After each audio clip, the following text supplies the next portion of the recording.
Bem-vindos ao novo episódio do podcast Médicos Hands-On, que liga a medicina de ponta com você.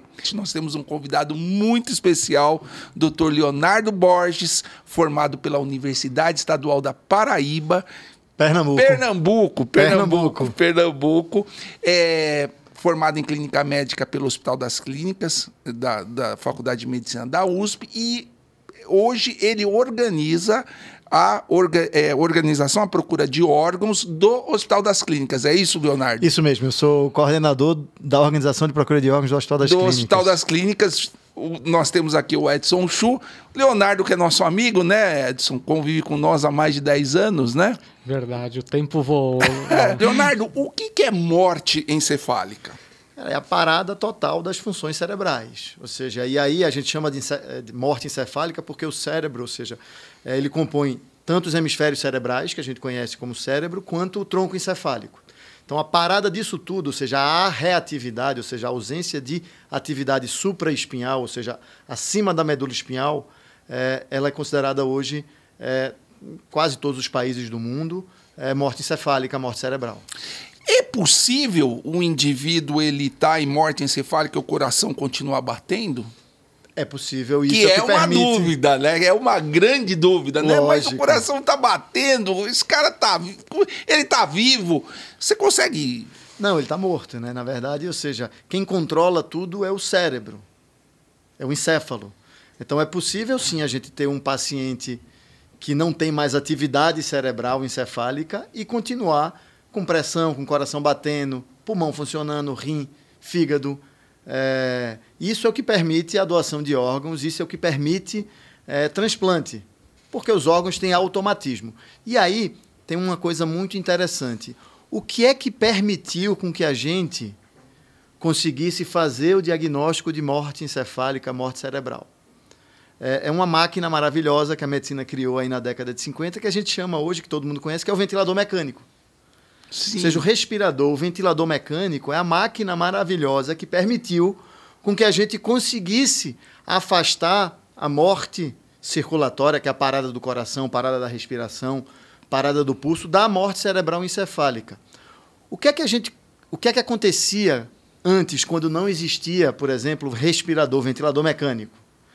Na hora que o cérebro morre, quem controla a respiração? É o cérebro. Aonde? No centro da respiração, no bulbo. Que está lá no tronco encefálico da gente. Então, quando o cérebro da gente morria antes de ter um ventilador mecânico, antes de ter um respirador, a gente parava de respirar. Parava de respirar, hipóxia, ou seja, diminuição da oxigenação. O coração parava na sequência. Sim. E aí acontecia a morte circulatória, ou seja, a parada cardiorrespiratória, que é o que a gente conhece, o que todo mundo está acostumado. Ou seja, uma pessoa parou de respirar, o coração parou de bater, está morto. É a parada circulatória. Exatamente. Hoje, quando o cérebro ele morre, o que é que a gente faz? A gente entuba o paciente e conecta ele numa máquina, que é o ventilador. O coração continua batendo, mas o cérebro não funciona mais. Exatamente. Ou seja, são pacientes, ou seja, são graves, né? Eu costumo falar em aula e brincar com estudantes de medicina, né, de enfermagem, profissionais de saúde, que o doador, né, o paciente em morte encefálica, ele é um paciente tão grave que ele está morto. E é verdade isso. E a gente precisa de um cuidado de terapia intensiva e próximo para não deixar o coração parar. E para que ao final de todo o processo eu consiga ter órgãos de qualidade para implantar nos receptores. Exatamente. A fila de transplante no Brasil é enorme. Ou seja, você tem hoje 30 mil pessoas esperando por um rim no Brasil. Mais de 1.000 por um fígado, e assim vai, para coração, para pulmão. E talvez hoje o recurso mais escasso do sistema de saúde no Brasil não, no mundo, no sistema de saúde do mundo, seja órgãos. Quer dizer, a fila ainda é grande por falta de doação. Não acho que é falta de doação, eu acho que a fila é grande porque a gente pode até e precisa melhorar muito o sistema, mas mesmo onde o sistema funciona muito melhor do que o Brasil, o órgão vai continuar sendo um recurso escasso. Por quê? Porque as doenças que levam à terminalidade dos órgãos, elas cada vez se tornam mais frequentes. Obesidade, hipertensão, diabetes, por aí vai. Sim. E aí a necessidade do órgão aumenta. E a gente sabe que o pool, ou seja, de doadores, ele é mais ou menos estável. Então eu não consigo aumentar muito, eu consigo utilizar o máximo possível disso, de doadores. Mas eu não consigo passar, vai ter um limite. que eu não sei se foi atingido ainda. Então, por exemplo, hoje a Espanha faz em torno de 50 doadores por milhão de população por ano. O que quer dizer isso? 50 doadores por milhão de população por ano. Quer dizer que numa cidade da Espanha, de 1 milhão de habitantes, em um ano, se esperam 50 doadores. Isso é o máximo. No Brasil, a gente fez o ano passado em torno de 16 doadores por milhão de população por ano. O estado de São Paulo um pouquinho mais, né? O estado de São Paulo um pouquinho mais, Santa Catarina mais ainda. Tá, 25, 26. Estado de São Paulo em torno de 25, Santa Catarina perto de 40 já. Caramba! Isso, Santa Catarina funciona muito bem no tocante à doação. Nossa! Entendeu? E tudo começa pela morte encefálica, a morte cerebral, né? Então, assim, mas a gente consegue ainda melhorar e aprimorar muito o sistema brasileiro. Mas, apesar disso, ainda existe fila na Espanha. Os Estados Unidos, que funciona um pouco melhor do que o Brasil também, no número de doadores, tem fila, e a fila só aumenta. Existe uma disparidade. Então, tem muito mais pessoas que são inscritas a cada dia na fila do que número de doadores. E aí a gente vai precisar de outras soluções para resolver isso. Uma delas, que o Brasil está tentando e que a gente já vê aí sair e ser noticiado, é o xenotransplante. São os órgãos de animais, ou seja, de porcos, com nocaute genético, ou seja, alterado geneticamente. Então, talvez o xenotransplante, que hoje é pesquisa, mas talvez se torne uma realidade em 10, 15 anos. Algumas pessoas imaginam, não sei se isso vai ser possível ou não, mas que talvez ele resolva uma parte do problema das filas de transplante. Sim, sim.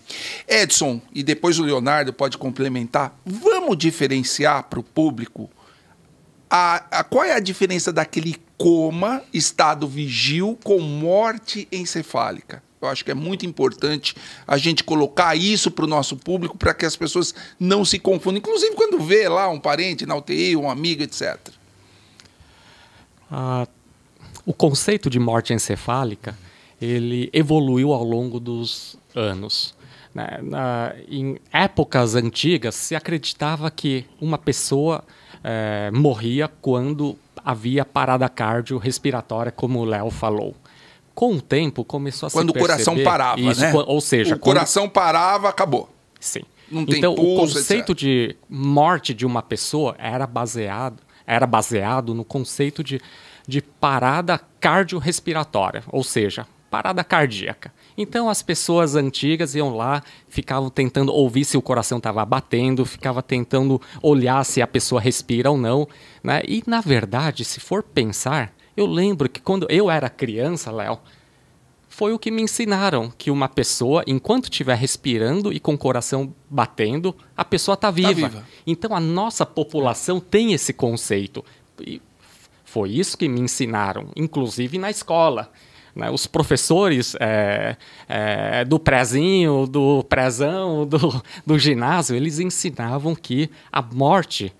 enquanto estiver respirando e o coração batendo, a pessoa está viva.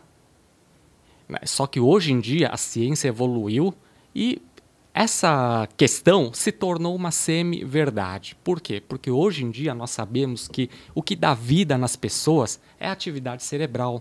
Nós sabemos hoje em dia que nós somos o que somos, que fulano tal é fulano tal, graças ao seu cérebro. E não somente porque o coração está batendo ou porque a musculatura da respiração está respirando, os pulmões estão respirando. Hoje em dia nós sabemos que o que caracteriza uma pessoa é justamente o seu cérebro e o comportamento do cérebro.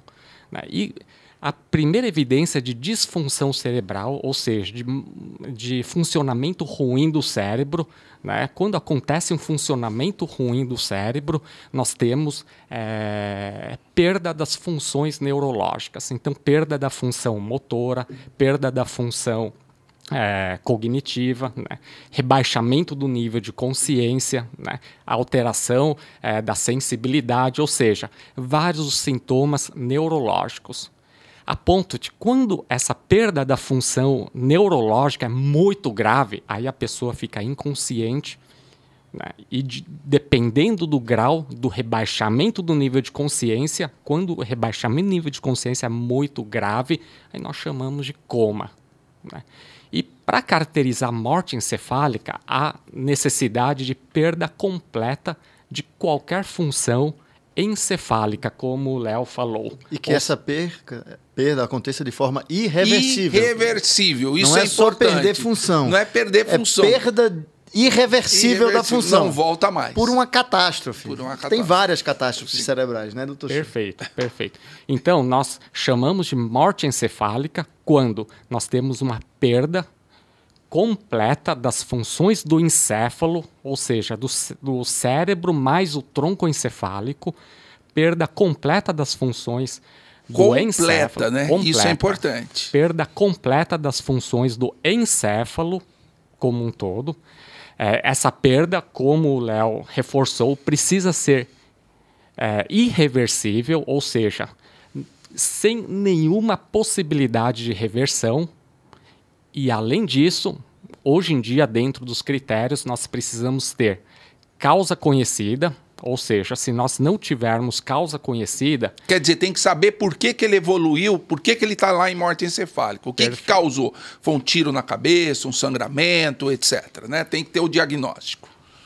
Ou seja, para nós definirmos a morte encefálica, nós precisamos ter uma causa que justifique essa morte encefálica. A perda completa da função encefálica, ela precisa ser irreversível e nós precisamos descartar todas as condições que podem simular, mimetizar rebaixamento extremo do nível de consciência. Por isso que dentro dos critérios para definição de morte encefálica, né, nós médicos precisamos preencher vários quesitos para que nós possamos falar em morte encefálica. Aliás, o critério brasileiro é um dos critérios mais austeros do mundo. Mais rigorosos. Né? E bem rigoroso. E por causa disso, por causa desse rigor brasileiro, né, por causa disso, nós não erramos quando se fala de morte encefálica. Quando nós falamos que o paciente está com morte encefálica, nós nunca erramos. Realmente o paciente está em morte encefálica, não há nenhuma probabilidade de reversão do quadro e, portanto, justifica a doação de órgãos ou o desligamento de equipamentos para manutenção heróica do funcionamento do organismo, né? E o que possibilita a doação de órgãos. Então, uma coisa importante, você falou, primeiro você tem que ser muito criterioso, segundo, você tem um estado irreversível, diferente do coma profundo, que o paciente tem algumas funções que o neurologista vai ver ou quem vai examinar vai ver. Na realidade, assim, o morte encefálica faz parte dos diagnósticos diferenciais do coma. Tem várias causas de coma. Eu vou dar aqui exemplo, anestesia, é coma. É coma. Sedação na UTI. Sedação na UTI é coma. Eu desligo, o paciente acorda e acorda normal. Quantas pessoas ficaram aí em coma induzido no Covid e acordaram depois de 15, 20 ou, às dias? Vezes, não precisa nem de acordar normal, mas acorda ou tem alguma função. Exatamente. Existem infecções que alteram o nível de consciência, que você trata e melhora. Coma alcoólico. O pessoal aí já ouviu esse termo. Sim. E aí você deixa o fígado metabolizar o álcool e acorda normal. Acorda normal. Então, com ressaca, o diagnóstico de morte encefálica faz parte dos diferenciais do coma. Então, coma não é igual à morte encefálica, mas todo paciente em morte encefálica está em coma, obviamente, porque ele está morto. E aí, outra coisa importante que o Chu frisou aqui, que o Dr. Edson frisou, e que eu vou... Morte encefálica é igual a morte. Então, a gente solicita algo à família porque ele está morto. Quer dizer, uma vez que seja constatada a morte encefálica é igual a morte parada circulatória, ou seja, ele morre àquela hora da constatação, mesmo que o coração esteja batendo. Exatamente. E a legislação brasileira deixa isso claro. Ou seja, a data e a hora da morte desses pacientes é a data e a hora do diagnóstico da morte encefálica, na hora que você completa o protocolo, porque existe um protocolo que é determinado pelo Conselho Federal de Medicina. Vamos falar do protocolo? Você fala um pouquinho pra gente? Eu Como acho é que está o protocolo agora? Eu acho que assim, só a gente voltando um pouquinho da história da morte encefálica, né, da morte cerebral, o primeiro protocolo que a gente tem notícias é o de 1968. É o protocolo da Harvard Medical School, a Escola Médica de Harvard, que cria o arcabouço para você diagnosticar a morte encefálica. A partir daí, os protocolos eles são muito parecidos, com algumas diferenças. No Brasil, o Sistema Nacional de Transplante ele foi criado através da Lei 9434 em 1997. 97. Exatamente. E nessa lei brasileira, a lei brasileira ela é muito bem feita. A lei repassa para o Conselho Federal de Medicina determinar os critérios para a gente fazer esse tipo de diagnóstico. Então, aí o Conselho Federal de Medicina ele cria a primeira resolução. E aí o interessante é que essa resolução do Conselho Federal de Medicina ela tem força de lei. Por quê? Porque a lei repassa para o Conselho. A lei ela fala, você que vai determinar como diagnosticar. O CFM. E aí o Conselho Federal de Medicina faz a primeira resolução em 1997 e em 2017 ele modifica e atualiza essa resolução, porque, obviamente, coisas aconteceram, a gente entendeu melhor tudo isso ao longo dos 20 anos, e essa resolução foi atualizada, mas a segurança e o rigor foi mantida. E por que a gente fala em segurança e rigor? Porque existem países no mundo onde o diagnóstico de morte cefálica é feito de forma diferente do Brasil. Então, só para a gente entender o que é que a resolução fala, o Dr. Edson já falou, o paciente precisa estar em coma. O paciente precisa ter alguns pré-requisitos, ou seja, ele não pode estar sedado, ele não pode estar hipotérmico, ele não pode estar com temperatura baixa, pressão baixa, com oxigenação baixa, não pode ter nenhum fator de confusão, ele precisa ter uma causa do coma conhecida e irreversível, uma catástrofe cerebral, então precisa ter uma tômula toda alterada. Uma hemorragia. Uma isquemia gigantesca, desvio de linha média, ou seja, coisas que justifiquem aquele coma irreversível. Vocês são neurocirurgiões e é aquela tômula que vocês olham e fazem assim... Já não dá. E você olha e faz... Não tem o que fazer. Tem o que fazer. Vamos rezar. E é isso. Ou seja, vocês, ao longo da carreira de vocês, enquanto neurocirurgiões que são, vocês viram várias dessas tomas e vocês olham e fazem... Por exemplo, vamos dar um exemplo. Pegar um cara com coma profundo, o cara tá até ali no estado, acho que é morte encefálica, mas com uma tomografia normal, por exemplo, você já... Estranho. Você já vai ser mais criterioso no seu exame. Exatamente. Peraí. Você precisa entender, ou seja, o que é que está acontecendo. Agora, se tem uma catástrofe naquela tomografia, isso pode justificar aquele coma irreversível. É isso, Edson? Teoricamente, isso é um pré-requisito. Ou seja, um paciente com uma toma normal, que você não consegue justificar porque ele está daquele jeito, você não pode nem começar o protocolo. Sim. Então, vamos voltar para o protocolo. O protocolo brasileiro, ele fala que você precisa fazer um exame clínico neurológico por um médico treinado para fazer isso. Treinado. Ou seja, capacitado. Ou seja, o médico ele precisa ser capacitado para fazer. Então, qualquer médico que for capacitado para isso. E aí, o que é a capacitação pelo Conselho Federal de Medicina? São cursos para capacitar médicos a fazer o diagnóstico de morte cefálica. Existem esses cursos já correndo pelo Brasil todo. A AMIB tem vários e tem feito vários cursos no Brasil. A AMIB é a Associação Brasileira de Médicos Intensivistas. Então, tem feito vários. Se eu não me engano, a Sociedade Brasileira de Neurologia também tem cursos para ensinar as pessoas a fazer isso. Então, eu preciso que o médico tenha ou um curso ou que ele tenha feito já 10 exames clínicos de morte encefálica. Sim. Ou seja, então, eventualmente, por exemplo, um médico que na residência ou durante o treinamento fez e consegue provar que fez 10 exames clínicos neurológicos, ele pode... É um médico capacitado. Depois que esse médico faz, um segundo médico precisa confirmar tudo isso. E um dos dois precisa ser especialista em algumas áreas aí que cuidam de pacientes graves desse jeito. Ou neurologia, ou neurocirurgia, ou neurologia pediátrica, ou medicina intensiva, ou medicina de urgência. Então, um médico, além de tudo, são dois médicos diferentes. São médicos que convivem com pacientes graves, né? Outro confirma. Precisa de capacitação e de especialidade. Além disso, você precisa de um exame complementar que mostre que o cérebro não está funcionando. E aí, o exame complementar, existem exames que mostram fluxo sanguíneo dentro do cérebro, que é o que vocês fazem, sim. São especialistas nisso, que é o Doppler transcraniano, sim. E que hoje no Brasil é o mais utilizado. É o mais utilizado, é o exame de longe, fluxo. Que é o exame de fluxo, que é o Doppler transcraniano, que é o ultrassom, que você vai ver circulação sanguínea cerebral. Você tem eletroencefalo, você tem angiografia cerebral, você tem SPECT, PET, você tem vários exames que podem isso. Mas só para a gente entender o protocolo do Brasil, um exame clínico feito por um médico, confirmado por um segundo médico diferente, qual com uma apneia, desses intervalo de 1 hora. De 1 hora. Para pacientes adultos. Tá. Quando você vai baixando a idade, esse intervalo vai aumentando. Vai aumentando. Exatamente. E um exame complementar. Em países como os Estados Unidos, por exemplo, se eu não me engano, o protocolo americano é um exame clínico neurológico e só. Não há obrigatoriedade do exame complementar. E não há confirmação por outro médico. Veja só, porque no Brasil você faz, Marcelo, hoje o exame, por exemplo, e eu, Leonardo, vou lá e refaço tudo que você faz. E eu digo para você, tudo que o Marcelo fez está certo, e eu estou confirmando aqui. É isso que o protocolo brasileiro ele fala. É um protocolo bem rígido, bem, né? Exato, extremamente. E tem um exame complementar ainda. Então, só aí, quando eu termino isso tudo, eu posso dizer para a família que o seu ente querido faleceu e confirmar o diagnóstico de morte encefálica. Uma vez completou isso aí, a hora que completa, o paciente, por lei, é considerado morto. Exatamente. O paciente, por lei, é considerado morto. E a data do óbito e a hora do óbito é aquela. A hora que eu completei o protocolo de morte encefálica. Independente do horário que o coração parou de bater.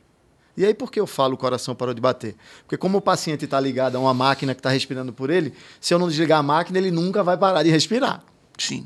Nunca. E se você manter, ele vai... Se você cuidar bem, você consegue manter este corpo funcionando com o cérebro morto durante muito tempo. Então, só para ter um exemplo, durante quanto tempo a gente consegue manter um paciente num leito de UTI com o coração batendo em morte cerebral? No Brasil, o recorde do mundo é brasileiro. 127 dias. Eu acho que eu vi. O recorde é brasileiro. Com mais de 127 dias. Esse caso está na internet, se derem um Google vão achar. É um caso que eu acho do Paraná. E aí, por que você manteria um coração batendo ou um corpo na terapia intensiva por 127 dias com o cérebro morto se ele está morto?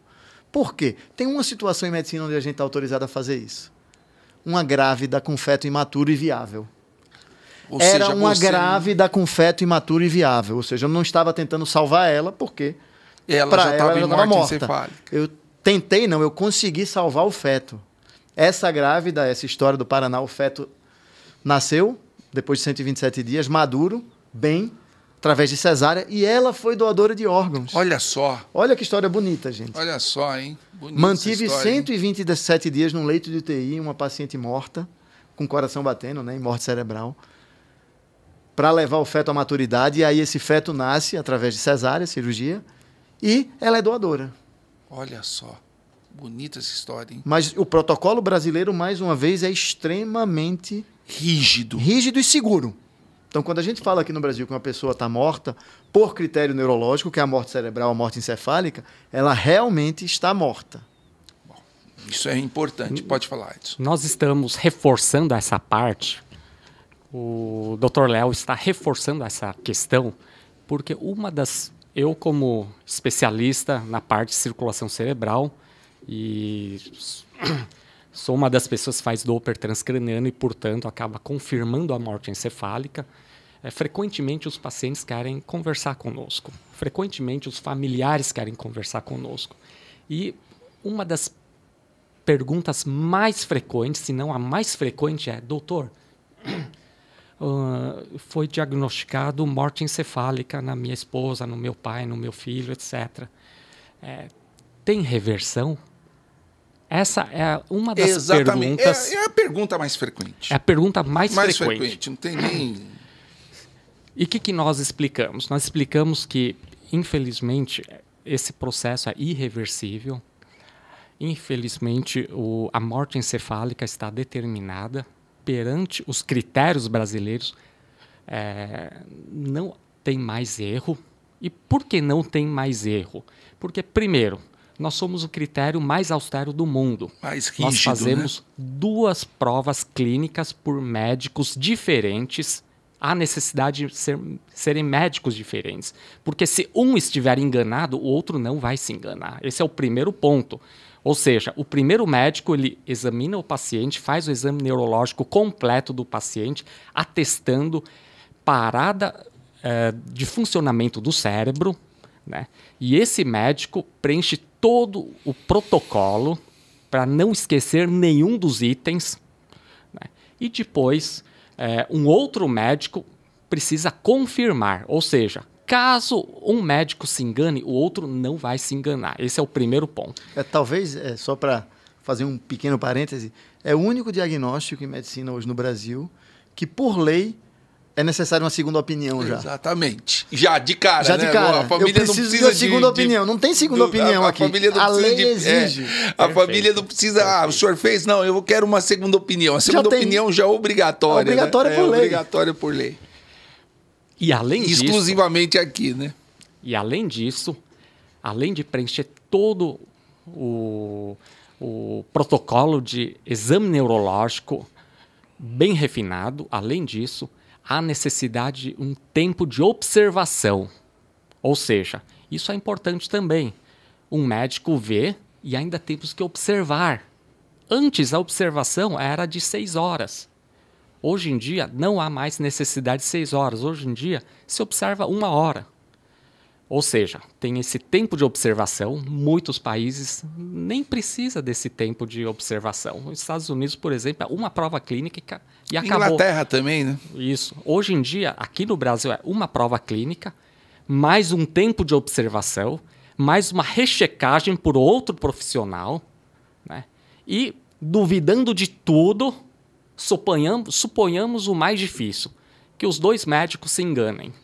Nós ainda temos a obrigatoriedade do exame de confirmação por algum exame complementar, demonstrando ausência de atividade circulatória ou ausência de atividade elétrica do cérebro ou ausência de atividade metabólica do cérebro. Ou seja, quando nós temos ausência de atividade circulatória ou metabólica ou elétrica, aí sim nós definimos a morte encefálica. E o que significa definição de morte encefálica? Significa que o paciente, infelizmente, faleceu. E essa prova já é o atestado de óbito. Ou seja, não tem mais reversão por lei. Ou seja, se o paciente, por exemplo, teve um AVC, não precisa de ir lá para o IML, você preenche o atestado de óbito na hora que conclui os exames. Perfeito, exatamente. Marcelo, entrega o corpo para a família se não for doador, ou seja, ou se tiver uma contraindicação para doação. De cara, porque aí eu não vou pedir órgãos, ou seja, eu não vou conversar com a família sobre doação se existe uma contraindicação óbvia logo. Ah, como assim, doutor Leonardo, uma contraindicação? Por exemplo, paciente HIV positivo. Que não pode doar. Que não pode doar, porque a lei brasileira não permite. Ou que esteja infectado com meningite, alguma coisa assim. Ou seja, existem as contraindicações, a meningite tuberculosa. A meningite bacteriana não, mas tuberculose, meningites virais. Então, existem contraindicações. Então, eu desconecto das máquinas e entrego o corpo para a família fazer os rituais finais, né? Funeral, enterro. Exatamente. E por aí vai. Tem um detalhe na morte cefálica que atrapalha muito a gente, né? E que vocês sabem disso. Que, infelizmente, para a gente que é médico e que trabalha com doação, e vocês que trabalham na neurologia, neurocirurgia, quem trabalha na terapia intensiva, morto mexe. Pode mexer. Infelizmente, morto mexe, né? E isso também é mais uma dificuldade. Ou seja, então, acho que a primeira dificuldade que as pessoas têm de entender é morte encefálica, morte cerebral. O Chu já explicou aqui muito bem, que o coração está batendo, ele está quentinho, ele está com frequência cardíaca, ele está urinando. E a gente já entendeu por quê. Eu acho que isso ficou óbvio. Ah, mas agora por que mexe? Porque além de ele estar isso tudo, ele ainda apresenta alguns movimentos. Apresentam. E a gente chama, vocês sabem disso, de reflexos medulares. São reflexos onde eles vão até a medula e voltam.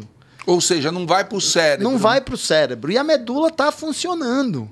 Então, existem certos movimentos estereotipados que são reflexos medulares e que a família fica na hora que vê aquilo. Ah, não, mas ele mexeu. Como ele pode estar morto se ele mexeu? E aí, assim, infelizmente, eu vou dizer aqui algumas coisas que eu já vi na minha vida e que as pessoas talvez saibam que fica fácil de entender. Quando você corta o rabo, por exemplo, de uma lagartixa, ele continua mexendo, não continua? Ele mexe. Isso é reflexo. Eventualmente, quem trabalha em granja ou já matou galinha, sabe disso. Às vezes você corta o pescoço da galinha e ela sai sem pescoço e o corpo sai pulando. E é exatamente isso. Isso é um reflexo também. Ou seja, não tem mais cérebro. Como é que a galinha está pulando lá? Isso é um arco reflexo. Por quê? Porque do mesmo jeito que o coração está íntegro, que o fígado está íntegro, que os pulmões estão íntegros, os rins, o pâncreas, a medula espinhal, que controla também nossos movimentos, está íntegra e existem reflexos que só chegam até a medula. São movimentos inespecíficos, exatamente, involuntários, estereotipados, mas existem. Então, o que a família precisa entender, e as famílias, é isso.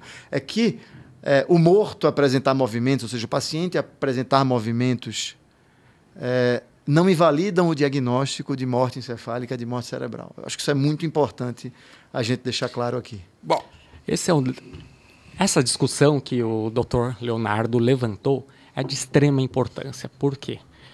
Nós, profissionais da saúde, nós como médicos, nós devemos orientar a nossa equipe multiprofissional da saúde sobre essa questão e nós devemos orientar também os familiares sobre essa questão.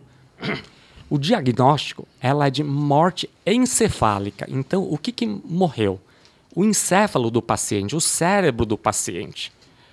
O diagnóstico não é de morte do coração, até que o coração ele vai batendo, o coração batendo, pulando, o peito do paciente, o tórax do paciente fica se movimentando por causa do batimento cardíaco. Esse é o primeiro ponto. Então, quem olha com cuidado, principalmente aqueles pacientes mais magros, quem olha para o peito do paciente, o peito está se mexendo, graças ao batimento cardíaco, porque o conceito é de morte encefálica, não a morte do coração. O encéfalo está morto. Isso significa que a medula ela está viva. A definição foi de morte encefálica, não de morte de medula, né?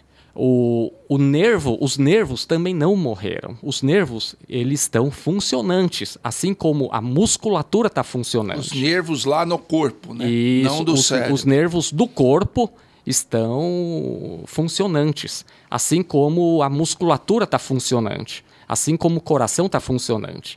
Isso significa que existe o arco reflexo funcionando. Então, o cérebro faleceu. Infelizmente, o encéfalo, o cérebro faleceu. E isso caracteriza a morte da pessoa. Mas a pessoa pode se mexer porque o corpo está funcionante. É isso que eu quis dizer. São movimentos automáticos, são movimentos... Não é que você fala, levanta a mão... Não, são movimentos... como você falou, estereotipados, movimentos desconexos que não tem nada a ver com a consciência de alguém. Isso, geralmente desencadeados por estímulos, ou seja, você dobra o pescoço e aí vai o braço. Por quê? Porque você, quando dobra o pescoço aqui, tem a parte da medula espinhal que está aqui no pescoço, né? Então você mexeu na medula, ele faz um arco reflexo. Ou você mexe uma medular. perna, você sobe uma perna, outra sobe, etc. Exatamente, existem aí vários tipos de reflexos medulares descritos na literatura médica, mas, mais uma vez, eles não invalidam, né? E aquilo que o Edson falou é perfeito, né? Ou seja, o cérebro ele perdeu completamente a função de forma irreversível que determina a morte. Mas o corpo, ele não continua vivo, né? Porque depende do cérebro, mas ele continua funcionando. Sim. O corpo continua funcionando. O fígado, o rim, a continuação o do pulmão. Funcionamento do corpo é o que permite a doação de órgãos. Exatamente. E às vezes os movimentos podem ser até complexos. O reflexo pode até ser complexo, como, por exemplo, aquele esboço de querer levantar, de movimento. Isso não invalida o conceito de morte encefálica, não invalida o diagnóstico de morte encefálica. E, os complexos são extremamente raros, mas acontecem, né? Eu já vi acontecer. Leonardo, é o seguinte, a gente está falando de morte encefálica, constatamos, o indivíduo está morto. Eu queria que você falasse, eu e o Edson, a gente já roda há muitos anos, e às vezes fez o diagnóstico de morte encefálica e o paciente ficava ali, na UTI. Esse aqui já... Qual é a importância de você continuar cuidando do paciente com morte encefálica, uma vez que ele seja um potencial doador ou que ele seja doador? Extremamente importante, né? Como eu falei antes aqui, primeiro existe uma fila enorme de pessoas aguardando por um órgão. Então, se está aguardando por um coração, eu não consigo tirar um coração de um vivo para colocar, do coração de uma pessoa viva para colocar em outra pessoa viva, porque eu estou matando uma pessoa. Então, ninguém vai doar em vida seu coração para o outro. Então, se eu precisar de um coração... O rim até vai, né? O rim vai. Você tem dois, né? O rim é um órgão duplo, né? O fígado também vai, porque eu consigo... tirar um pedaço, tirar uma parte, né? E ele regenera. Então, assim, para rim existe doador em vida... Para fígado existe doação em vida. Se eu tiver um parente que seja compatível com o meu DNA, ou que seja compatível com o doador, eu posso doar um rim. Exatamente. Diferente coração, de pulmão, mas para a maioria dos fígados. E o número é pequeno, né? Então, por exemplo, só para você ter uma ideia, no Brasil, transplante de rim 70% são feitos dos transplantes com doadores falecidos, apenas 30% com doador vivo. Porque você precisa ter um doador, uma pessoa compatível, que tenha um HLA que esteja disposta a doar. E a lei brasileira só permite a doação de órgãos entre pessoas aparentadas. Ou seja, entre desconhecidos você não pode. A lei brasileira ela não permite isso, não aceita hoje. Eu não sabia disso. No Brasil são sempre aparentados. Eu só posso doar meu rim para um primo, para um irmão. Para um parente, exatamente. Então, isso é um... Então, eu preciso cuidar desse morto no leito de UTI. Os médicos, os enfermeiros, os fisioterapeutas. Por que cuidar de um morto no leito de UTI? Isso exatamente. Essa pergunta que você está me fazendo. Por que essas pessoas... Porque esse morto vai ajudar uma pessoa, coração, mais uma, pulmão, mais uma, fígado, mais duas, rim. Se doar tudo quanto no total? Se eu usar pâncreas, pâncreas. Se eu usar intestino, intestino. Ainda posso retirar córneas. É que córnea eu posso retirar após a parada cardíaca também. Então não é só pacientes em morte encefálica. Osso, né? Osso, músculos, tendões, pele. Então eu posso retirar tudo isso, eu posso aproveitar tudo isso. E a gente entende que aquele corpo ali, ele ou vai ser cremado, e eu não vou usar nada, que é uma pena, ou ele vai ser enterrado, que também mais uma vez. Ou seja, então, se a gente vai puder tudo para utilizar... debaixo da terra. Né? Exatamente. Se a gente puder utilizar isso, tem pessoas. E só para você ter uma ideia, a fila, agora em junho de 2023 no Brasil, pessoas esperando por um rim, 31.541. Só para eu dar um número exato. Estou vendo aqui os dados da BTO, que é a Associação Brasileira de Transplantes de Órgãos. E essas pessoas que estão esperando o rim são pessoas que a maioria não tem mais qualidade de vida, tem que dialisar 3 vezes por semana, tem que tomar um monte de remédio. Ou seja, é uma pessoa que está confinada a ficar em casa, ter uma pequena atividade social, mas grande parte do tempo dela está lá no hospital dialisando. Exatamente. Então, apesar das pessoas, dos pacientes hoje não morrerem, porque existe uma terapia de substituição renal, que é a diálise, a qualidade de vida em diálise ela é muito pior e a mortalidade é maior do que quando você recebe um órgão. Então, essas pessoas estão esperando 31.541. Fígado, 1.343. Isso agora, em junho de 2023. Coração, 303. Pulmão, 146. Pâncreas, 13. Pâncreas, rim, 272. Córnea, que é a segunda maior fila depois do rim, 23.729 pessoas esperando por uma córnea. Então, só para a gente entender a importância da gente cuidar. Por quê? Porque enquanto a gente está cuidando, nós profissionais de saúde, estamos cuidando desse paciente no leito de unidade de terapia intensiva ou no leito de pronto-socorro, a gente está correndo os exames para ver se ele vai poder ser um doador ou não, sorologias, PCR para COVID, tipagem ABO, existe uma série de exames aí que vão me dizer se eu posso utilizar ou não esses órgãos para transplante, e eu preciso conversar com a família também. E se esse paciente não for cuidado, ele evolui para uma parada cardíaca, né? Ou mesmo evoluindo, os órgãos vão degenerando. Os órgãos vão deteriorando. Se eu deixar esse paciente ficar com pressão baixa, ficar com temperatura baixa, ficar com oxigenação baixa, os órgãos vão piorando. E ao final disso tudo, na hora que a família diz sim, eu não consigo retirar mais nenhum órgão. Por quê? Porque não tem mais qualidade, eu não consigo mais implantar. Consegue, mas o órgão que vai para o outro é de baixa qualidade, às vezes não pega, às vezes não... Você tem disfunção primária do enxerto, que a gente chama, ou seja, difícil, demora a pegar, o paciente demora a sair de diálise mais. Um monte para transplantar e não dá certo. Exatamente. Então, porque o órgão que vai já está ruim, está mal cuidado. Exatamente. Então, a gente precisa entender, os profissionais de saúde, a cuidar do morto. Exatamente. Do paciente com morte cerebral, com morte cefálica. A gente precisa cuidar. Isso faz parte, e é parte importante da nossa função. Porque, mais uma vez, existem pessoas reais esperando por um órgão. Eu dei aqui o tamanho das filas. E se você trazer aqui algum dia uma pessoa que está esperando por um órgão, vamos trazer, no podcast, né? Talvez seja interessante, para ele dizer o grau de ansiedade e de angústia que ele vive. E o que melhorou depois aguardando, do transplante, ou seja, trazer uma pessoa que está esperando e uma pessoa que recebeu. Como era a sua vida antes, como é a sua vida agora. E como é a angústia de esperar. Tem pessoas que ficam absolutamente... Elas desenvolvem uma obsessão pelo celular. Por quê? Porque é naquele celular que vai chegar a ligação que chegou um órgão para ele da Secretaria de Saúde, da Central Estadual do Transplante. Então, imagine a ansiedade de você viver o tempo todo. Eu perdi uma ligação. Será que era meu órgão? Meu Deus do céu, será que vão me ligar de novo? Quer dizer, é uma angústia grande. Isso é real, gente. Isso é real. Eu lembro que em julho de 2021, eu vi uma moça que pegou Covid uma semana antes de ela poder vacinar. Pulmão acabou, ela estava em circulação extracorpórea, eu entrei no quarto. Aí aquilo já te impacta, né? Uma moça de 35 anos, a foto das filhinhas na parede, o marido do lado dela. E aí ela era uma das primeiras com Covid que estava lá na fila para transplante de pulmão.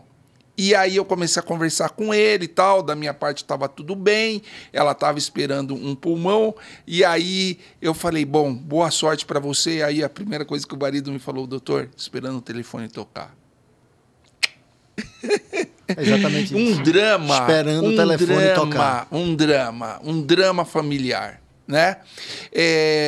Então, isso, desculpa, Edson, essa discussão foi uma discussão que você sempre fez com a gente no HC, né? A necessidade do tratamento adequado da pessoa com morte encefálica para que os órgãos permanecessem viáveis, né? Pode seguir.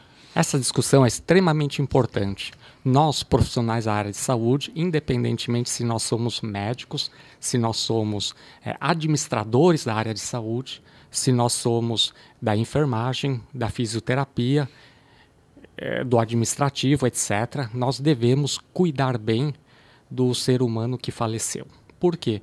Porque um potencial doador de órgãos pode ajudar 10 pessoas, em torno de 10 pessoas. Ou seja, quando a família decide doar os órgãos num ato de extrema bondade, e nós pedimos para que a população seja bondosa, né? Nós pedimos que a população seja altruísta, nós pedimos que a população pense nas pessoas que estão esperando órgãos e esteja sofrendo, né? Nós pedimos para a população se colocar no lugar das pessoas que estão precisando se tratar dos órgãos. Quando uma pessoa, a família doa, a família está ajudando pelo menos 10 pessoas. Mudando a vida das 10 pessoas. E não existe coisa mais bonita do que nós, um ser humano, ajudar outro ser humano, né? E a família ajudar vários seres humanos, através do ato de bondade que é a doação. Outra coisa importante não tem coisa mais bonita que saber que o seu ente querido está, durante a vida toda, ajudando uma outra vida. Por exemplo, suponhamos seja seu filho que infelizmente faleceu por algum motivo, acidente, por exemplo. Não tem coisa mais bonita de você parar para pensar e falar, nossa, meu filho está bem e o coração dele está ajudando uma outra pessoa indefinidamente. E famílias agradecendo o seu filho. Então isso é um ato de bondade da nossa população. Né? E nós estimulamos a população a doar. E nós estimulamos os nossos profissionais de saúde a cuidarem bem do potencial doador, que muitas vezes já está com diagnóstico de morte encefálica definido. Né? Eu já vi pessoas da área de saúde falando assim, nossa, mas a UTI está tão cheia de pacientes vivos, e eu preciso cuidar dos vivos, porque eles estão vivos, enquanto que o que está em morte encefálica já faleceu. E nós pedimos para que esses profissionais de saúde amadureçam um pouquinho, no sentido de, puxa, mas se eu cuidar desse paciente que está em morte encefálica, eu posso ajudar 10 pessoas ou mais. Então, a sociedade, tanto a parte da saúde como a sociedade, precisa refletir sobre isso. Segundo ponto que eu queria conversar aqui, o diagnóstico de morte encefálica, eu considero uma urgência médica. Por quê? Porque se o paciente está em morte encefálica, primeira coisa, o familiar tem direito de saber. Sim, isso é importante, né? Quanto mais dias nós demorarmos para definir o diagnóstico de morte encefálica, sempre falou pra gente. Mais dias o familiar está lá fora da UTI, sem comer, sem dormir, preocupado, né? Então, isso não é justo com a família. A família tem o direito de saber que seu ente querido está em morte encefálica para poder resolver as coisas da vida. Segunda coisa, quanto mais nós demorarmos para firmar o diagnóstico de morte encefálica, os órgãos vão deteriorando. Exatamente. E, portanto, caso a família seja uma família doadora, né, nós estaremos doando órgãos de má qualidade de saúde. E, portanto, órgãos de má qualidade de saúde, porque demorou muito para firmar o diagnóstico de morte encefálica, acaba sendo o órgão que pode causar complicação em quem receber os órgãos. Terceira coisa, à medida que nós demoramos para firmar o diagnóstico de morte encefálica e o caso não se resolve, se for conta particular, uma família que está pagando particular uma UTI, imagine o custo de uma UTI por dia. São milhares de reais por dia. Em uma semana, a pessoa, dependendo de como estiver, a pessoa perde a casa. Imagine aquele paciente que é o chefe de família, provedor da parte financeira, com morte encefálica.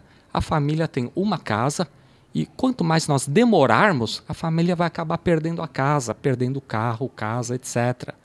E se for SUS, né, naquela vaga, poderia ter uma outra pessoa que está no corredor do pronto-socorro e que precisava de uma UTI. Não, e além disso, se for SUS, leito de UTI também é um recurso escasso dentro do SUS. Sim. A gente sabe disso, ou seja, não é fácil ter leito de UTI. Então imagina você ficar mantendo o morto ali ou demorando a fazer esse diagnóstico. Exatamente. E cuidando desse paciente quando você poderia... Isso ficou muito evidente na Covid, né? A Covid, as filas eram enormes. Eu e o Edson, a gente tinha que correr o dia todo, correndo para o quê? Para ver esse é viável ainda ou não. Não é. Você tinha que definir logo porque as filas de UTIs eram enormes, né? E mesmo que o paciente tenha convênio, o convênio está gastando dinheiro e, portanto, as mensalidades dos seus associados, todos pagam por isso. Em outras palavras, quanto mais nós demorarmos para firmar o diagnóstico de morte encefálica, né, ou a família vai falir financeiramente, ou o SUS, o Estado, pode falir financeiramente, e pessoas serão prejudicadas porque não vão poder utilizar aquela vaga de UTI. Né? O convênio também pode gastar dinheiro e tudo sobra para os seus associados. Fora isso, o órgão vai deteriorando e nós acabamos transplantando órgãos de baixa qualidade porque demoramos demais para fazer o diagnóstico. Em outras palavras, todos saem perdendo. A sociedade, a família e o próprio paciente que faleceu, né? Muitas vezes gostaria de ter os seus órgãos doados. Leonardo, vamos falar um pouquinho de fila. O transplante do Faustão criou uma polêmica enorme, porque eu entendo, as pessoas acham assim, uma vez doador entra na fila e espera. É mais ou menos esse o conceito. E a gente sabe que não funciona assim. Que a fila, ela existe, mas a fila tem uma série de critérios. Você podia falar um pouquinho pra gente? Eu acho que é um assunto extremamente importante. Acho que principalmente agora, né, com o que aconteceu. Eu recebi uma série de WhatsApps de amigos, famílias, para justificar exatamente isso, né? Sabe que eu trabalho no sistema e ele recebeu tão rápido porque era o Faustão. Exatamente. Infelizmente, isso foi. Eu digo aqui, deixo claro para quem está nos assistindo que não é porque ele era o Faustão. Assim, né? Não. Então, primeiro, o termo que a gente usa é fila, mas não é fila, né? No Sistema Nacional de Transplante é Cadastro Técnico Único. Cadastro Técnico, CTU. Não é a fila. É o CTU, única. É o cadastro, não é uma fila única. E eu não gosto do termo fila, apesar de ser mais fácil para a população entender, ou seja, para os leigos entenderem fila. Por que eu não gosto do termo fila? Porque fila significa que o primeiro que está, ele entra. E se eu estou numa fila na frente, não, vai lá para trás. Eu furei a fila. Então, se eu estou em primeiro de uma fila de teatro, de uma fila de cinema, de uma fila de banheiro, por exemplo, eu sou o primeiro a entrar. Se qualquer pessoa passar na minha frente, eu vou reclamar, ou eu tenho o direito de dizer, peraí, isso dá confusão, isso dá briga. Então, não é uma fila nesse sentido, é um cadastro técnico único. E aí, cada órgão você tem critérios de alocação, ou seja, de você dizer para quem vai. Então, por isso que não é uma fila. Você precisa compatibilizar o órgão. Se o primeiro da fila pintou o órgão não é compatível, não adianta. Então, o primeiro critério de todos os órgãos é compatibilidade ABO. Então, você precisa respeitar, que é a compatibilidade sanguínea. Então, existem sangues que não são compatíveis e isso todo mundo sabe, né? Porque eu não posso receber sangue de qualquer um. Eu não posso doar sangue para qualquer um. Tanto que a gente doa sangue para um banco e o banco ele faz a seleção de quem é compatível. Obviamente que eu posso indicar que eu estou doando um sangue para aquele paciente, mas não necessariamente ele vai receber o meu sangue. Eu vou doar para o sangue, o banco de sangue vai ver o que tem compatível para ele. Se eu não for compatível, ele ficou lá e ele vai passar para outro paciente. O sangue ele se aproveita. Para órgão é assim. Então, a primeira coisa é compatibilidade ABO. Então, o órgão vai para o primeiro compatível compatibilidade ABO. Fila, né? Que pode ser que pode ser não ser o primeiro a ser, pode ser o 10º. Então, segundo, compatibilidade de peso e altura.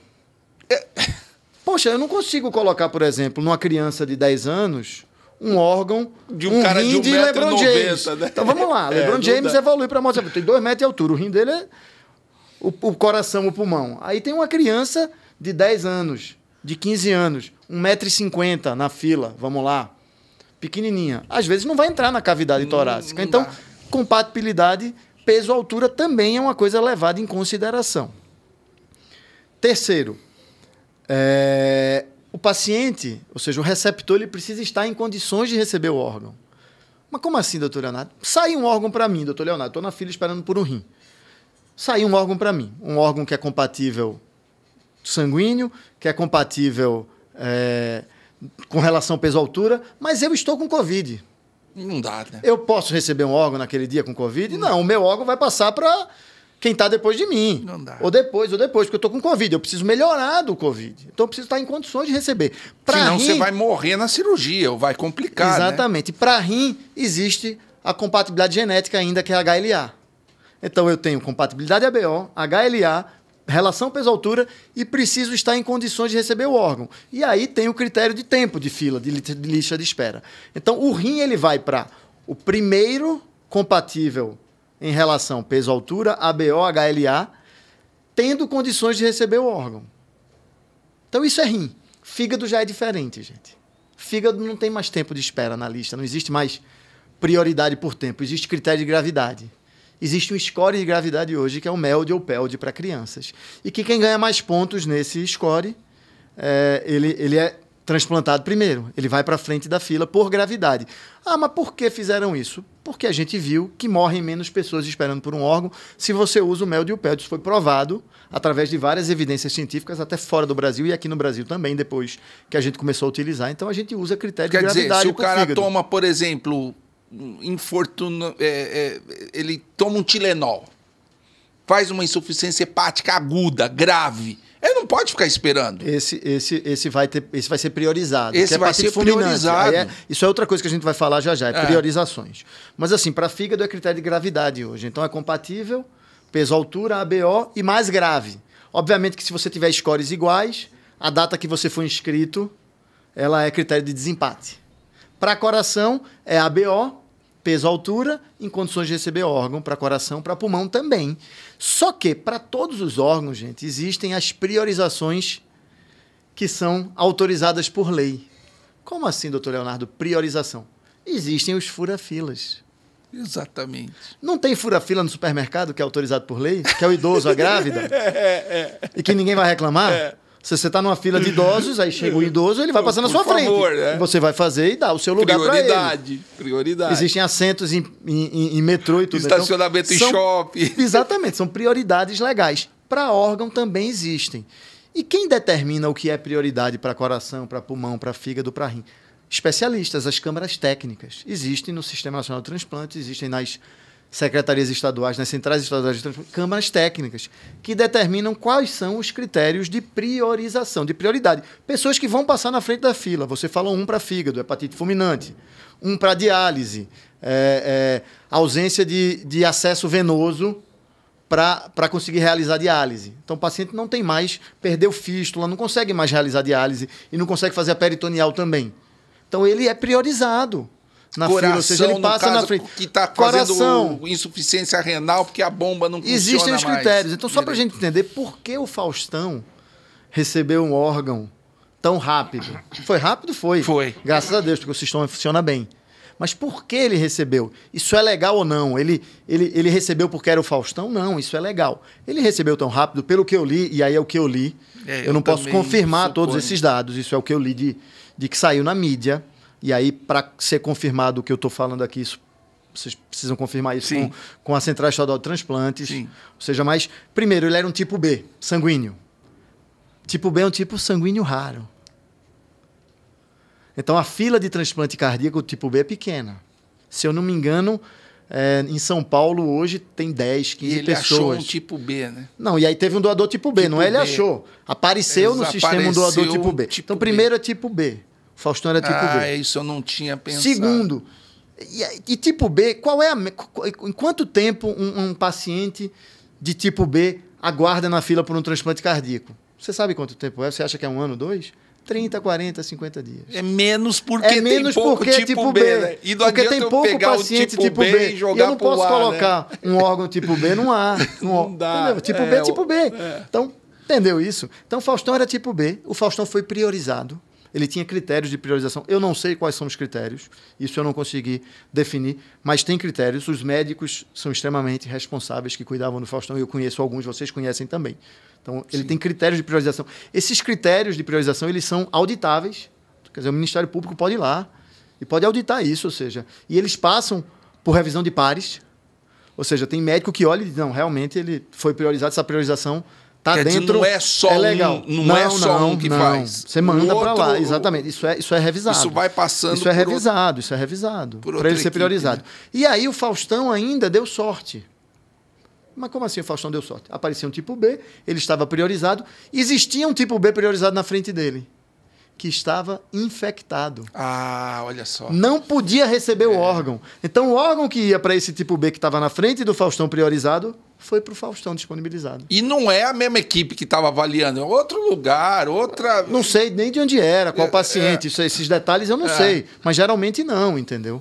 Ele estava na equipe de coração do Einstein, inscrito lá, esperando por um órgão lá. Esse outro paciente que estava na frente, eu nem sei de onde é. É importante frisar que mesmo no Einstein, o cadastro é único e o transplante é realizado pelo SUS. Exatamente. Tá? Não é uma equipe autorizada. Não é porque ele existem hoje algumas equipes de coração. Não. O transplante é todo... O transplante cardíaco hoje é SUS e o órgão você busca através da fila.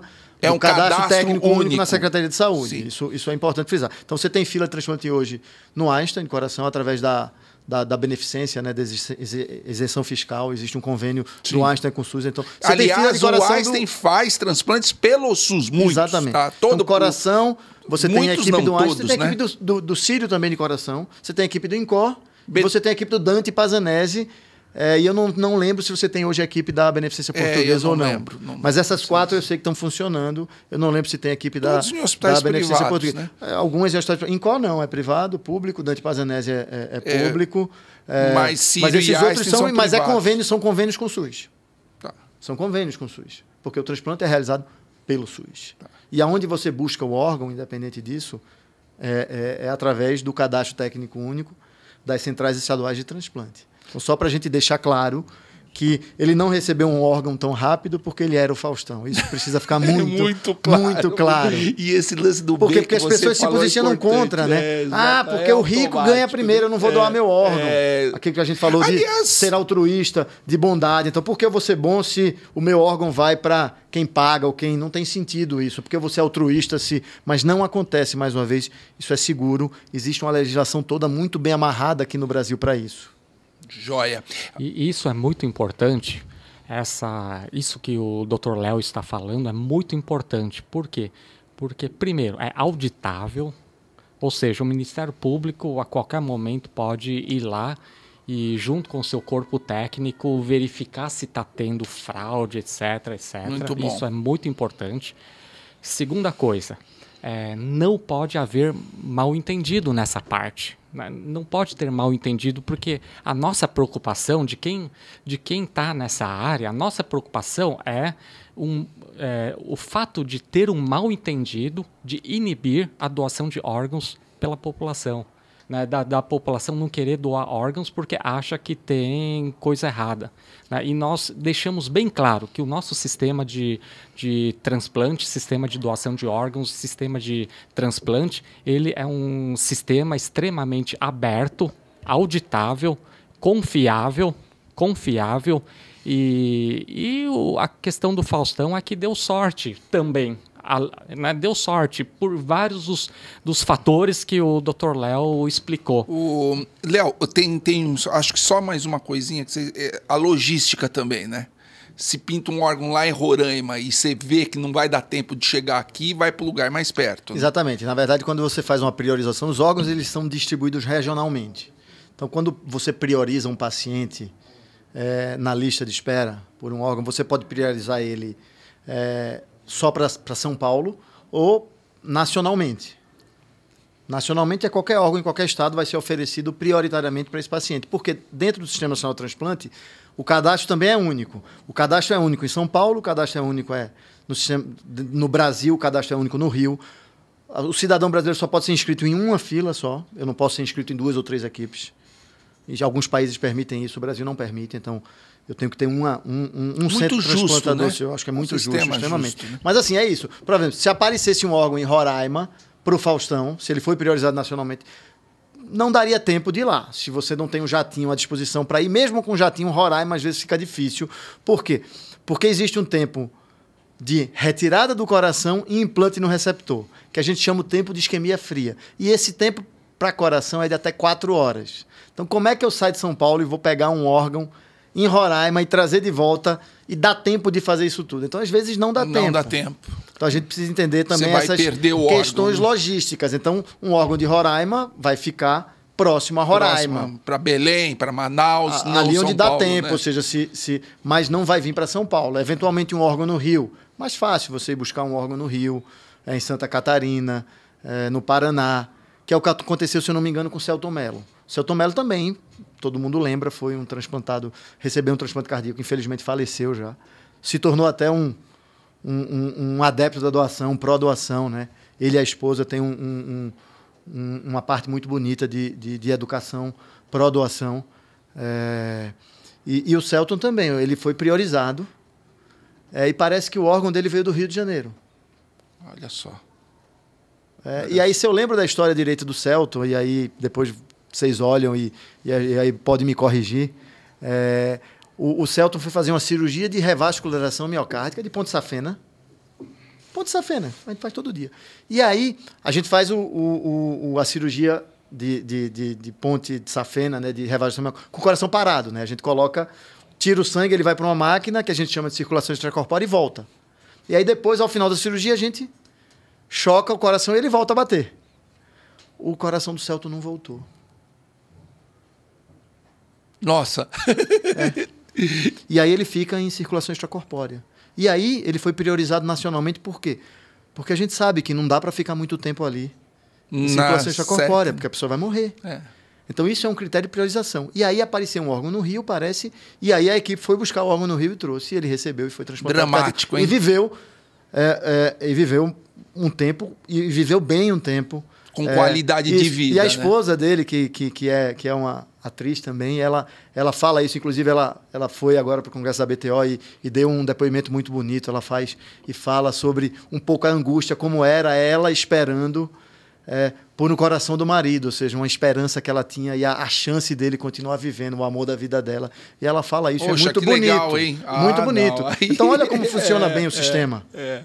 E tem essas amarras, é um sistema justo. Exato, e tem essas amarras para nos beneficiar, gente. Porque se um dia acontecer isso comigo, é nesse sistema que eu vou buscar um coração, um pulmão, um fígado, talvez um rim. Se acontecer com vocês, espero que não. Eu não fico torcendo para meu rim parar de funcionar para eu precisar de um órgão. Mas se um dia eu precisar, ou uma filha minha, ou meu pai, ou minha mãe, é nesse sistema que a gente vai buscar. E é importante que ele seja justo, que ele seja equânime e que tenha essas amarras e que tenha, inclusive, esses critérios de priorização, que a gente chama de fura-fila. Joia. Para finalizar, vamos falar a respeito da fila agora, né? O tamanho, a dimensão do problema, né? Quando você falou do Faustão, que podia até criar aversão, porque não, na realidade foi ao contrário, tá? Eu vi uma notícia essa semana que só pela questão de ser o Faustão a ser transplantado, aumentou em 148% os registros em cartório de pessoas que queriam doar. E a gente já está acostumado com essa rotina. Não sei se você se lembra, em 2005 eram 5 doadores por milhão de habitantes, era caótico, né? Eu lembro que eu e ele, poucos faziam Doppler transcraniano e exames complementares na cidade de São Paulo, e quando saía uma notícia de um doador ou alguém famoso que doou, recebeu um órgão, pra gente era um caos, né? Porque a gente trabalhava a madrugada toda, porque de repente a reportagem do Fantástico deixava todo mundo sensibilizado, todo mundo queria doar e a gente trabalhava sem parar, né? Eu não sei se você se lembra disso. Eu lembro que em 2005, no segundo semestre, nós tivemos apenas 2 doações de pulmão naquela época, pela falta de conscientização, pela falta de se conservar o paciente, etc. Vamos falar o que é gargalo no transplante ainda hoje, por que as filas são grandes, dá esse panorama aí para o nosso ouvinte. Só para você ter uma ideia, isso é um dado americano, né? Ou seja, está aqui. Isso eu falo em aula, está aqui no celular. Mas a cada 11 minutos, nos Estados Unidos, um novo nome é adicionado à lista de espera por um órgão. Em 1 hora, 5 ou 6 pacientes são adicionados à lista. A cada 24 horas, de 120 a 144 pacientes, novos pacientes, são adicionados na lista de transplantes dos Estados Unidos. Almejando melhorar a qualidade de vida. Porque o órgão parou de funcionar. Ou seja, aqui no Brasil, eu acredito que, obviamente que a gente é pior, mas percentualmente a população, a gente deve adicionar pessoas também na lista. Então, a lista ela é enorme, eu já falei aqui o tamanho dela, ou seja, 30 mil rim, 1.000 e pouco fígado, 300, 400 coração e por aí vai. Então, o grande gargalo hoje ainda é doador. Por que não temos doador? Aí é uma outra pergunta. Mas o grande gargalo é órgão disponibilizados para transplante, são o número de doadores. O Brasil é um país desigual, né? E a doação, como o Brasil, também é desigual. Existem estados que funcionam muito melhor e estados que funcionam muito pior. Então, por exemplo, Amapá, no ano passado, você teve 0 doadores. Nenhum. Mas o Amapá também não tem equipe de transplante. Então, tem Santa estado Catarina no Brasil... é o campeão, né? Santa Catarina é o campeão, ou seja, hoje Santa Catarina tem 40 doadores por milhão de população por ano, enquanto que São Paulo tem 25, o Brasil 16,5. E que já foi 7, já foi 10, hoje é 16,5. Então, a gente vem ao longo dos últimos 20 anos, lembra que a criação do Sistema Nacional de Transplante foi em 1997. Então, nos últimos de lá para cá e nos últimos 20 anos, tem melhorado bastante. Então, só para a gente ter uma ideia, e eu vou falar da Organização de Procura de Órgãos do HC. Isso, vai lá. Ou seja, um pouquinho. Quando eu entrei em 2005, a gente tinha num ano de 40 a 60 doadores de órgãos. Ou seja, eu disponibilizava para o sistema de 40 a 60 doadores. Num ano, né? Em um ano. Aí, quando eu digo doadores, ambos os rins, fígado, coração, pulmão. Obviamente que a gente sabe que a utilização de coração e pulmão são menores. Por quê? Porque os critérios para você aceitar o órgão, eles são mais restritos. Então, eles são mais... Então, idade... aí eu não aceito coração ou pulmão por conta de idade. Então, acima de 55 anos, 45, 55 anos, eu já não aceito mais. Então, tem... Ou um pulmão que o paciente está entubado muito tempo, aí infectado. Pulmão é o mais difícil, né? Tempo. Então, o pulmão é o órgão no mundo todo difícil, menos utilizado. Mas no HC, em 2005, quando eu entrei, 40 a 60 doadores em um ano. O ano passado, eu tive 190. Olha só, que beleza, hein? Então, a gente aprimorou muito o sistema, né? E no Brasil todo, a doação de órgãos ela é descentralizada, né? Então, o que é descentralizado? Você tem a Central Estadual de Transplantes, embaixo delas você tem nos hospitais universitários organizações de procura de órgãos, e nos hospitais, teoricamente, devem existir comissões intra-hospitalares para doação. Sim, que não tinha, né? Não, que a lei criou. Que a lei criou e funciona bem, e que né? tem funcionado muito bem, melhor ou pior em alguns estados, porque a lei do Brasil ela cria comissões, a ideia é boa, mas ela não diz de onde vai vir o investimento e o financiamento dessas comissões. Então, esse é o problema. Infelizmente, o SUS está subfinanciado, né? Ou seja, então, várias comissões elas não funcionam como deveriam funcionar, mas a gente tem esse sistema muito bem montado e por isso que o Brasil vem melhorando e a cada ano a gente vem batendo recordes de anos anteriores. Sempre lembrando, entre médicos, enfermeiros, né? É uma equipe multidisciplinar. Exatamente, ou seja, quem trabalha com doação, médico, mas menos médicos. Hoje, quem trabalha muito, eu acho que a maioria das pessoas que trabalham com doação de órgãos hoje no Brasil são enfermeiros. Olha que legal, hein?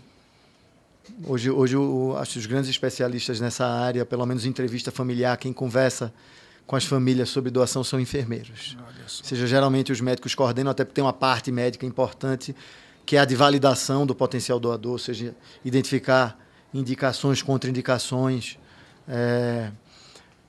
Mas eu acho que o enfermeiro, nesse contexto, ele é mais versátil.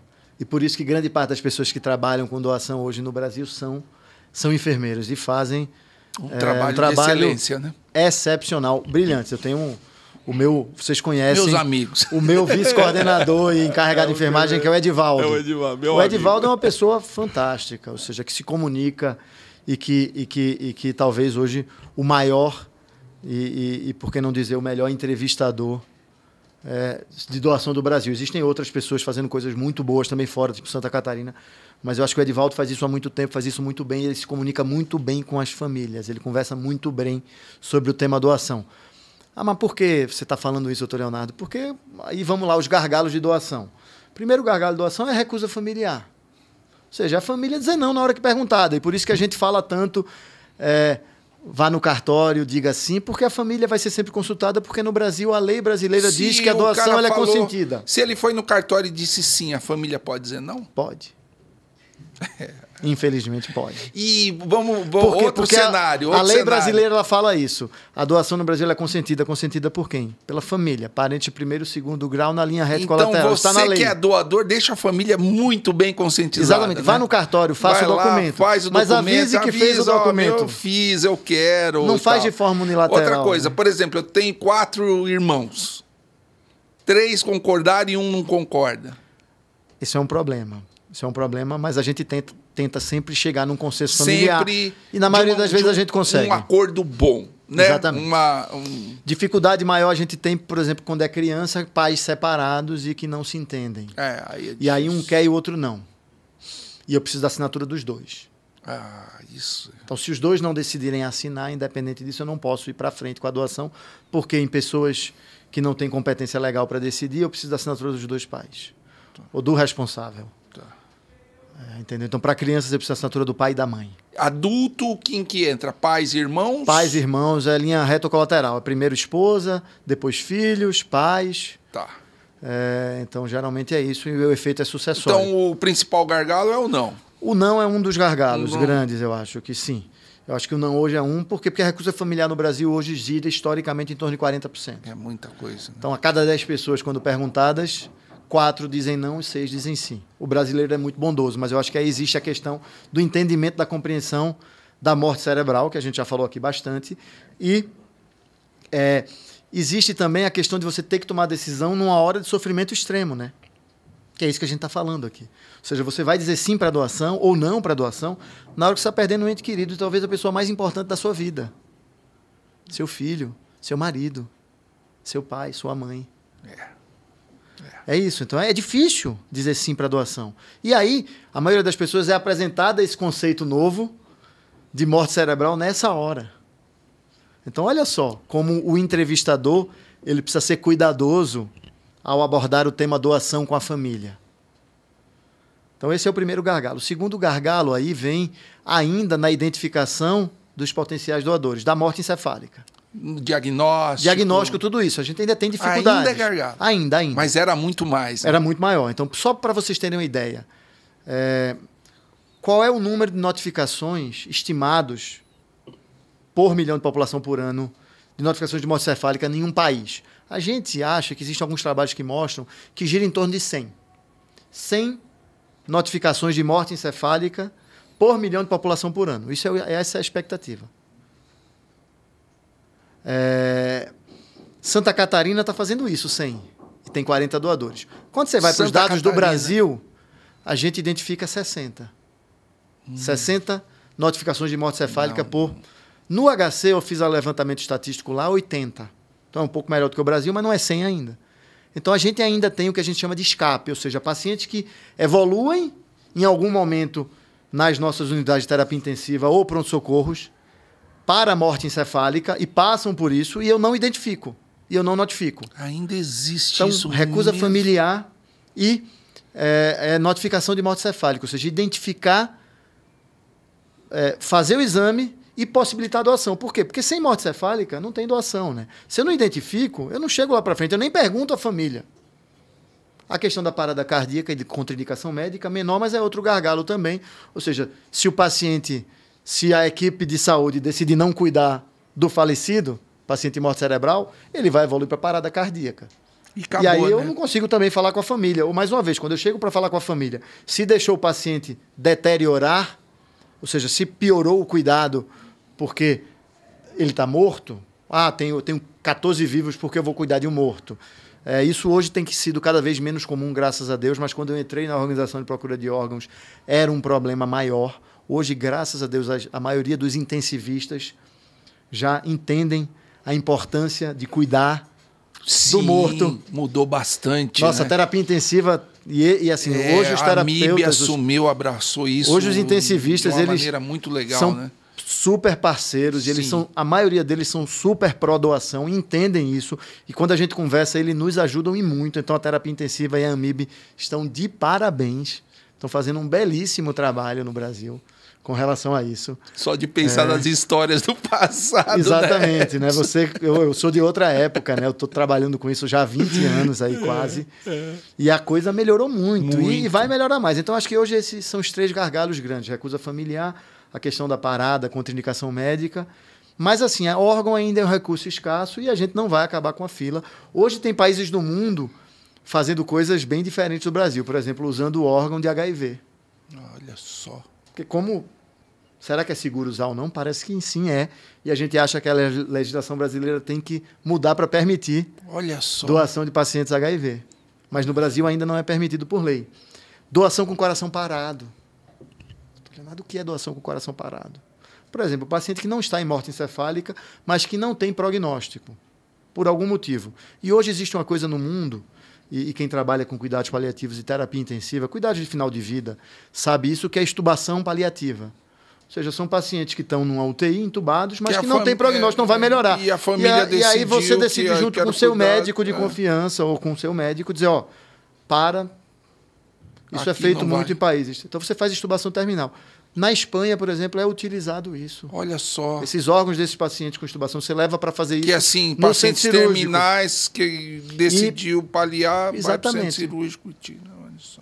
Então, doação com coração parado. Anestesiado, sem sentir nada, etc. Existem regras para você fazer isso, e protocolos. Não haver A gente está pensando em fazer um trabalho de pesquisa para ver se consegue passar isso no comitê de ética e começar a tentar fazer isso aqui no Brasil, em locais e com pacientes selecionados, mas ainda não é a realidade e a gente ainda não sabe nem se a lei brasileira permite usar doador com coração parado. Na verdade, você faz uma parada cardíaca controlada, que a gente chama, leva para o centro cirúrgico, canula antes, estuba, espera o coração parar. Se levar muito tempo, aí os órgãos sofrem, não adianta. Mas se o paciente, alguns param rápido.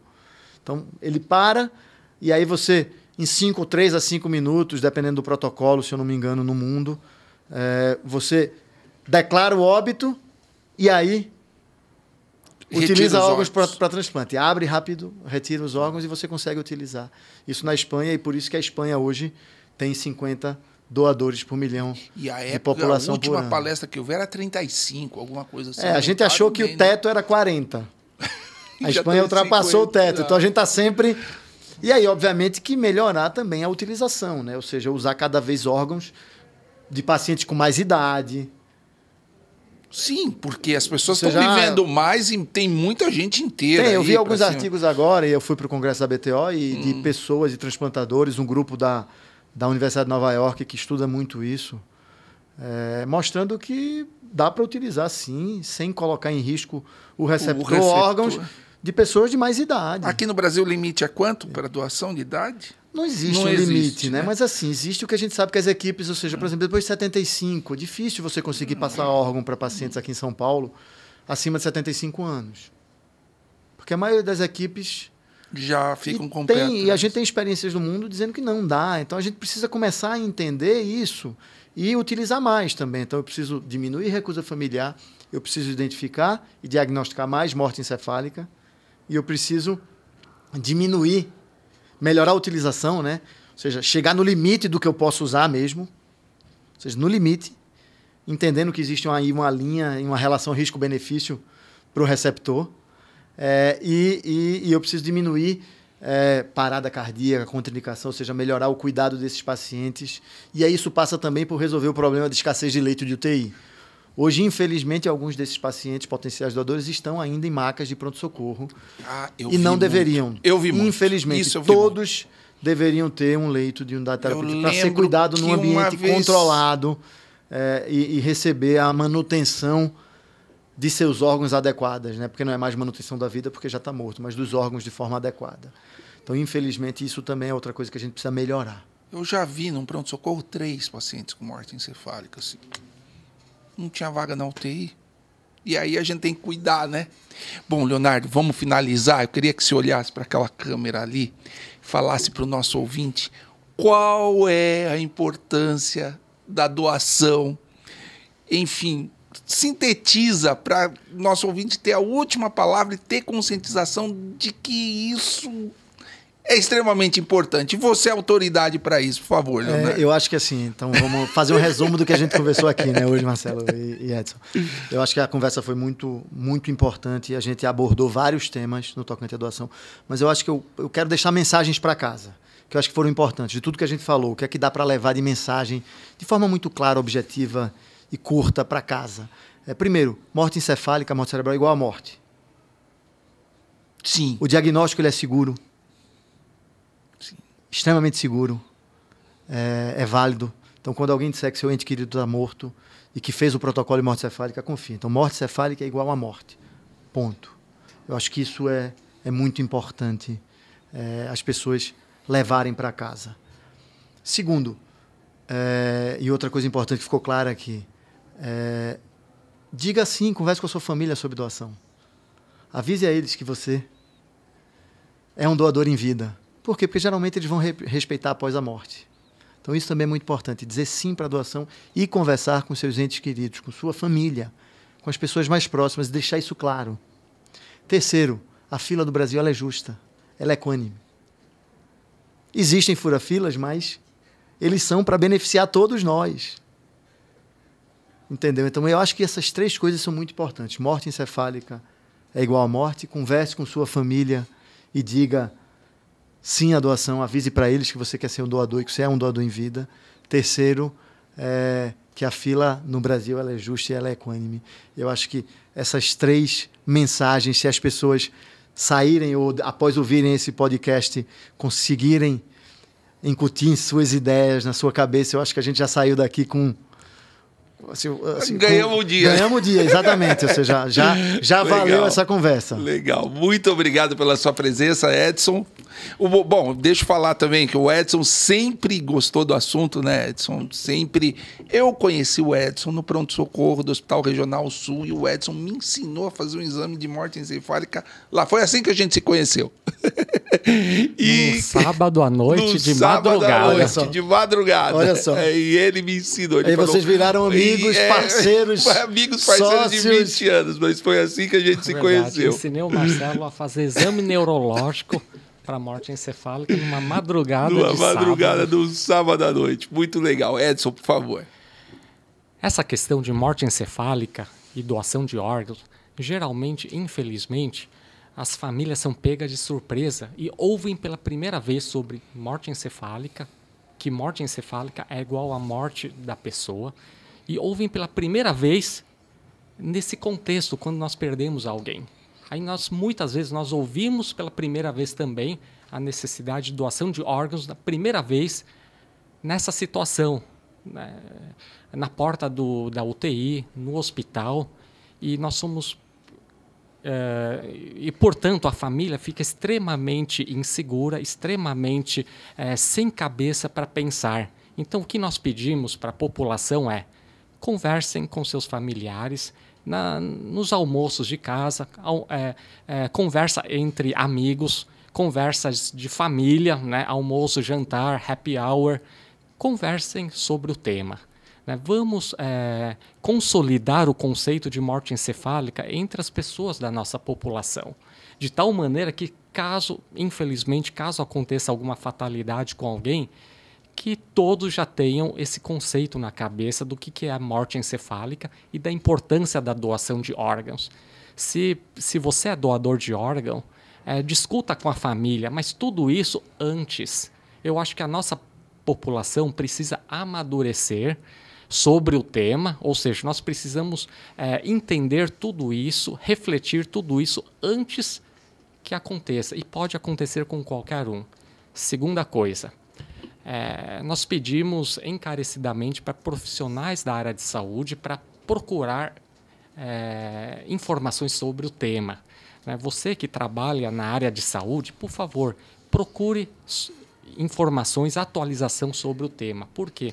Porque quando acontece com alguém, com algum amigo, por exemplo, nós da área de saúde, independentemente se nós somos médicos, enfermeiros, fonoaudiólogos, etc., os amigos vão nos perguntar sobre morte encefálica e vão nos perguntar por nós sermos da área de saúde e vão nos perguntar sobre doação de órgãos. Então, por favor, para a população da saúde, tentem se atualizar sobre esse tema. É de importância social, é de importância para a população.